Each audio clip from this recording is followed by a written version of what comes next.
আমার বোন খুব অসুস্থ, হাসপাতালে ভর্তি আছে। আমি যদি এই রক্তটা নিয়ে যাই তাহলে আমার বোন সুস্থ হয়ে যাবো। আমার তাড়াতাড়ি যাইতে হবে হাসপাতালে। ভাই এমন ভাই সময় নেই ভাই, আমার বোন খুব অসুস্থ হাসপাতালে ভাই। আমি রক্ত নিয়ে দিলে বোন আমার বাঁচবো ভাই। এখন আমার চাইলে যান ভাই। ভাই এখন আমার চাইলে ভাই।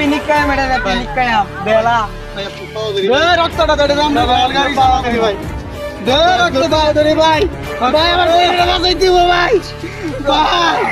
রক্তটা নিয়ে ভাই।